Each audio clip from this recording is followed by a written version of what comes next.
হত্যাকারী বলা হয়, এটা সে বলে গেছে শরীফ ভাই, যে তাকে ধরা হইল মেঘালয় থেকে ক্রস করে, মানে তারপরে তাকে পশ্চিমবঙ্গে, দ্যাট ইজ কলকাতা পর্যন্ত নেওয়া হয়েছে। এখন তার আগে সে 2বার গ্রেপ্তার হয়েছে এবং জামিন পাইছে, সেটা সম্ভবত 5ই আগস্টের পরে। 5ই আগস্টের পরে একটা সেন্সিটিভ ইস্যু। যিনি গ্রেপ্তার হইলেন তাকে বলা হয় যে মানে পরাজিত শক্তি যেটা ছিল 5ই আগস্টের সেই ঘরানার। তাহলে সে জামিন পাইছে, তাকে আওয়ামী ঘরানার কোনো লয়ার জামিন করার নাই, কারণ আওয়ামী ঘরানার লয়ার যারা দাঁড়াইলেই জামিন হবে তারা সেখানে নাই তখন দেশে, তাইলে তার জামিন করানো হয়েছে।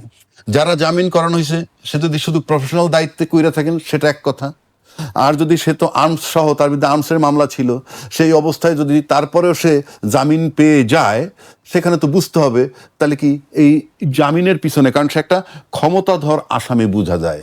কেননা উনি যে একজন জার্নালিস্টের কথা বললো, সে ধারাবাহিক বিবরণ দিতেছে, এখান থেকে মোটরসাইকেলে কিল করার পর ওই মোটরসাইকেল থুইয়া সিএনজি তুটলো, তারপরে জীব রক্ষিত ছিল, এইভাবে গিয়ে উঠছে, তাহলে বোঝা যায় তাকেও এই মামলার সাথে সম্পৃক্ত করা দরকার। কারণ এত বড় বয়ান সে কিভাবে জানলো, তার গতিবিধি পর্যন্ত সে জানছে।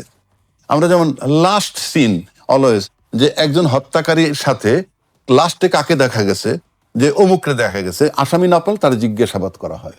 এটা কেন? এটা পার্শ্ব প্রতিক্রিয়া। আপনি যেমন দেখবেন যে আমেরিকান সোলজার কোন কোন দেশ আশ্রয় দিচ্ছিল, সেই সমস্ত জায়গায় কিন্তু ইরান হামলা করতেছে। কেন করতেছে? যে তুই আশ্রয় দিবি কেন? আমি বলছি এটা একটা ক্রিমিনাল থিওরি। তাই সেক্ষেত্রে সেই ফয়সাল সাহেব আসামি কিন্তু ধরা পড়ছে, ধরার পর কিন্তু আমরা আজও তাকে ফেরত আনতে পারি নাই। চেষ্টা চলছে, কূটনৈতিক না ঠিক আছে, আমরা আনতে পারি নাই। না আনতে পাইরা আমরা এই জিনিসটা আনার চেষ্টা চলছিল, আমরা সে জায়গায় সীমিত ছিলাম। কিন্তু এই বিষয়টাকে চট করে আলোচনায় নিয়ে আসলো পশ্চিমবঙ্গের সাবেক মুখ্যমন্ত্রী। উনি সম্প্রতি বললেন হাদি হত্যার বিষয়, হাদি হত্যার যে আসামি, ওনার কাছ থেকে আমরা জানলাম মেঘালয় থেকে ঢুকে তারপরে পশ্চিমবঙ্গ, তখন নাকি ভারতের অমিত শাহ স্বরাষ্ট্রমন্ত্রী তাকে ফোন করেছেন, এবং ফোন করে এমন কথা বলেছেন যে এইটার বিষয়টা বেশি বাইরে যেতে না যায় খবরটা, এরকম এই ধরনের। এখন প্রশ্ন হচ্ছে যে যেই হত্যাকাণ্ডে ভারতকে জড়ায়ে ফেললেন ভারতের মুখ্যমন্ত্রী, আমরা কিন্তু জড়াই নেই। ভারতের সাবেক একটা মুখ্যমন্ত্রী জড়ায়ে ফেলছে, এবং সেই আসামিটা এখন ভারতেই আছে এবং সম্ভবত পশ্চিমবঙ্গেই আছে। সেক্ষেত্রে আমার কাছে মনে হয় আমরা কি জড়াবো? তার আগে তো তার দেশের লোকই তাকে জড়ায়ে দিল। এখন যে প্রশ্নটা আসে, আপনি কি তাহলে জড়াইতেন না, এইদেরকে জড়াতেন না যদি আপনি নির্বাচনে জয়লাভ করতেন? কারণ আপনি তো অনেক আগের থেকেই জানেন, তখন তো বলেননি। নির্বাচনে জয়লাভ করেন নাই কারণের পরে যদি বলে থাকেন, তাহলে কি আমরা ধরে নিব যে রাজনীতির যে থিওরি, যে কোনো গভর্নমেন্টকে আনস্টেবল করা, আপনি কি আনস্টেবল পার্ট হিসেবে দেখতেছেন এটাকে? মানে আপনার যে পশ্চিমবঙ্গের সরকার, তাকে আনস্টেবল করা আপনার লক্ষ্য কিনা? যদি আনস্টেবল করার লক্ষ্য না হয়, যদি আমাদেরকে কোঅপারেট করার লক্ষ্য হয়, তাহলে তো আপনি আরো আগে এটা বলতে পারতেন, 1 নম্বর। 2 নম্বর, আপনি কি কখনো আমার এখানে যে প্রত্যাবর্তন চুক্তি, আসামি ফেরত দেওয়ার যে চুক্তি আছে, সেই মোতাবেক আপনি কি কখনো কোনো কথা বলছিলেন? আপনার এই ওই তখন ভারতের মুখ্যমন্ত্রী হিসেবে আপনি কি কোনো পদক্ষেপ নিছিলেন? আপনি কি সেন্ট্রাল গভর্নমেন্টের সাথে আলোচনা করেছিলেন? করেননি তো। তাহলে আমার প্রশ্ন হচ্ছে যে যেই হত্যাটা নিয়ে আমরা আসি, আমরা একটা রিপোর্ট দিছি, সেই রিপোর্টে আমরা খুশি না, আমরা নারাজি দিছি। এখন আপনার আসামি আনার চেষ্টা আমরা করতেছি, আনলে জট খুলবে হয়তোবা। কিন্তু আপনি এখন এই মুহূর্তে আমার কাছে এই কথা বলা, মানে একটা বললেন বাংলাদেশে উত্তাল হয়ে যাবে। তাহলে আপনাকে উত্তাল করাটা উদ্দেশ্য কিনা? আপনি বললে উত্তাল হয়ে যাবে, কথাটার মানে কি? আপনার দেশে উত্তাল হয়ে যাবে। আপনি যদি সত্যের পক্ষে থাকেন, ন্যায়ের পক্ষে থাকেন, তাহলে তো বহু আগেই আপনার স্টেপ নেওয়া উচিত ছিল যে বাংলাদেশের সাথে যে চুক্তি আছে সেই চুক্তি মোতাবেক আসামিটাকে দিয়ে দেওয়া হোক। সেটা তো, সেই স্টেপটা আপনি তখন নেননি। এখনো আপনি বলতেছেন অমিত শাহ কি বলছে সেটা বলেননি, বললে পরে উত্তাল হয়ে যাবে। মানে এটাকে আমরা কিভাবে নিব?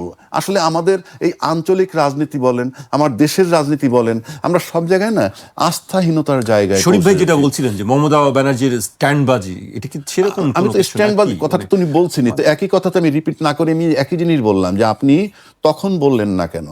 বা আমার যে চুক্তি মোতাবেক ফেরত দেওয়ার কথা আসামি, সেটাও তো আপনি স্টেপ নিতে পারতেন। আমরা তো এইসব বিষয়ে আপনার মুখ থেকে কোনো কথা শুনিই নাই, এখন শুনতেছি। এখন যেমন আমার এখানে শুনতেছি যে জামাতের আমির সাহেবের একজন পিএস এর নাম পাওয়া গেছে। সেটা কোত্থেকে? ওমর হাদি তার বড় ভাইয়ের কি ফেসবুকে স্ট্যাটাস থেকে তার নাম পাওয়া গেছে।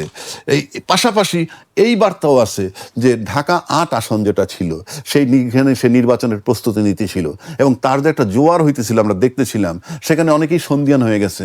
কথিত আছে এরকমও যে 2 দল তাকে টানাটানি করতেছিল যে কে কাকে তাকে গিয়ে নমিনেশন দিবে। বাট ওটা তো ইনফ্যাক্ট মির্জা আব্বাস সাহেবের সিট, মির্জা আব্বাস সাহেবের সিট।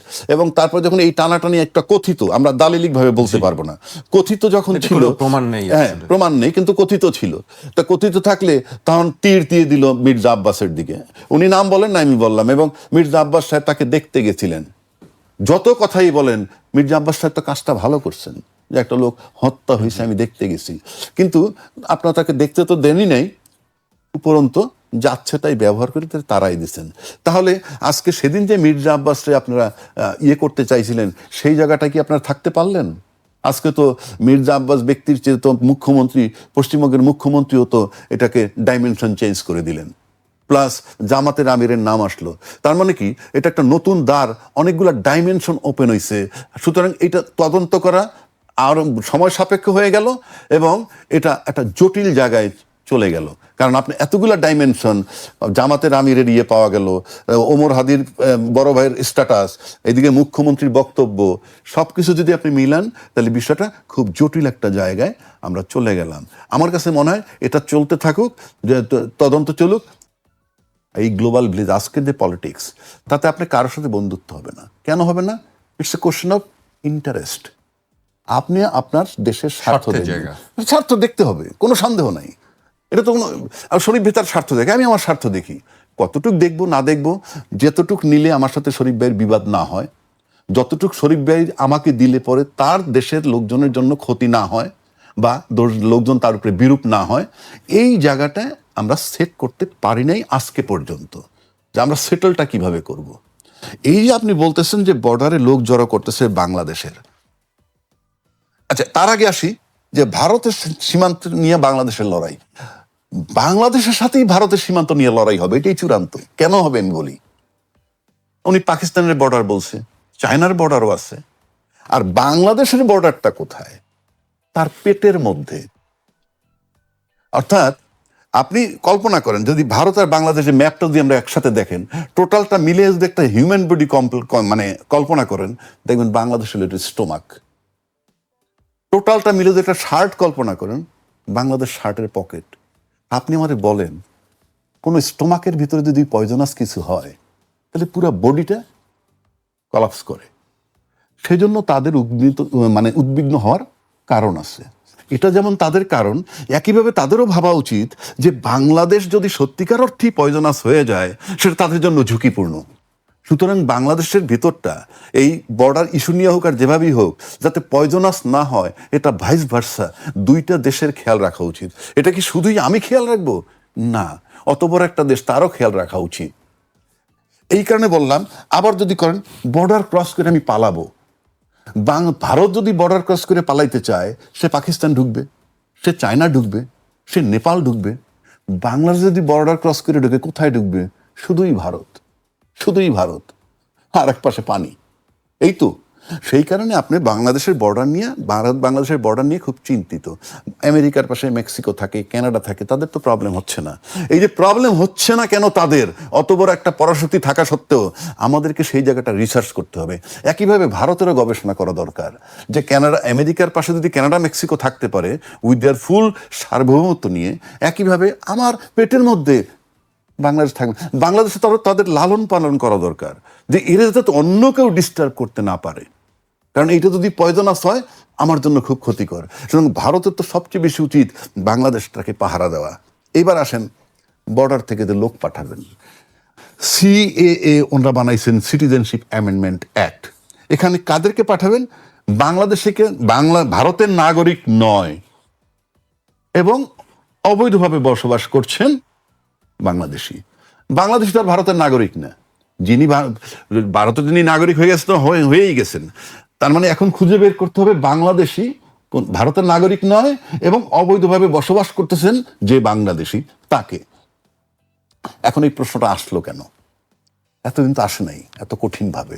এই যে আসলো কেন, সেই জায়গাটা আপনাকে হাত দিতে হবে, সেই জায়গাটা আপনাকে কাজ করতে হবে। আপনি এভাবে তো আটকাতে পারবেন না। যেমন সৌদি আরবে বলা হয়েছে যে চুরি করলে হাত কেটে দিবে, নারীর দিকে খারাপ হবে তাহলে চোখ তুলে দিবে। সৌদি আরবের মানুষ হাত আর চোখ সবই কিন্তু আছে। তার মানে হচ্ছেই যে এই সিদ্ধান্তটা নিচ্ছি কেন, ওনারা নিচ্ছেন কেন, সেই জায়গাটা আমাদের কাজ করতে হবে। এক, তারপর যদি উনি ডিসাইড করে ফেলেন এটা যদি পাওয়া যায়, তাহলে তো ওনার সাথে কি আমি যুদ্ধ করব? কথার কথা বলছি। আপনি যদি ফ্ল্যাগ, এই যে গরুর ব্যবসায়ী হত্যা করতেছেন, এই ক্লাসটা কোনটা? আপনি দেখেন বর্ডার ক্রস করে যাওয়া এবং আসা, এবং ভারতের বর্ডারে, বাংলাদেশের সীমান্তের দিকে ওনার বর্ডারে যাদেরকে জড়ো করা হয়েছে তারা একদম নিম্ন প্রোফাইলের মানুষ। ওখানে নিশ্চয়ই এই আম্বানি পরিবারের কেউ নাই, ওখানে নিশ্চয়ই বড় ব্যবসায়ী সন্তান কেউ নাই। যেগুলো আছে পুওর ক্লাস। আবার এই গরু নিয়ে আমরা যাতায়াত যারা করে তারাও পুওর ক্লাস। এই ক্লাসটা নিয়ে কি আমরা শুধু রাজনৈতিক পণ্য বানাবো? মানে আলটিমেটলি তো আমরা রাজনীতি করতেছি, আলোচনাটা কিন্তু রাজনৈতিক। আলোচনাটা হাই কমিশনের ডাইকে আমি ধমক দিব, অথবা আলোচনাটা পররাষ্ট্রমন্ত্রীর সাথে বৈঠক হবে, কিন্তু ভিকটিম কারা? একদম লো প্রোফাইল। তাহলে এই যে লো প্রোফাইল, লো প্রোফাইলকে জড়ো করছেন, কিন্তু হাই প্রোফাইল যারা অপরাধী তাদেরকে তো আপনি। আমি সেটাই তো বলতেছি, লো প্রোফাইলকে আমরা ভিকটিম বানাইয়া হাই প্রোফাইলের লোক রাজনীতি করছি। কিন্তু লো প্রোফাইলের লোকগুলা ভিকটিম হচ্ছে কেন, সেটাকে আমরা আদৌ ভাবছি? দেশকে ভালোবাসতে হইলে, দেশের জনগণকে ভালোবাসতে হলে এই সমস্ত ফ্ল্যাগ মিটিং নাই, প্রয়োজনে মিটিং এর পর মিটিং করতে হবে যে ভাই আমার লোকগুলা মারছো কেন। আর নয়তো এই যদি আমি কৈফিয়ত না নিতে পারি বা বুঝতে না পারি, ভাই তাহলে তো আমি দেখেন, রাজনীতি কোনো মজার জিনিস না। রাজনীতিকে যারা মজার জিনিস মনে করে নেন তাদের ব্যর্থতা সুনিশ্চিত। রাজনীতিকে যিনি মজার জিনিস মনে করবেন, যে আমি আয়েশের সাথে থাকবো, রাজকীয় আয় হবে, আমার চলাফেরার আগে গাড়ি ফ্ল্যাগ থাকবে, গাড়ি পুত পুত পুত পুত করবে, এই সমস্ত, এইটা যদি ভাবেন, তার জন্য ভাই রাজনীতি না। রাজনীতি করতে হলে আপনার গ্লেজ নষ্ট হইতে হবে, রাজনীতি করতে হলে আপনার সিনা টান করে চলতে হবে, রাজনীতি করতে হলে আপনার দেশে যাদেরকে ভিকটিম বানানো হয় তাদেরকে আপনার রক্তের সম্পর্কের ছেলে মেয়ে মনে করতে হবে। তা না হলে ভাই এগুলো আপনার রাজনীতি করবেন এই পণ্য নিয়ে, এগুলো সব পণ্য।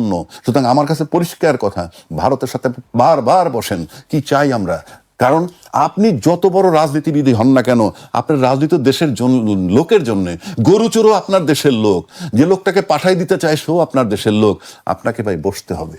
কিভাবে বসবেন, কেমনে বসবেন, কি গবেষণা করবেন, ভাই এটার সাথে কোনো সান নাই। আর যদি মনে করেন যে না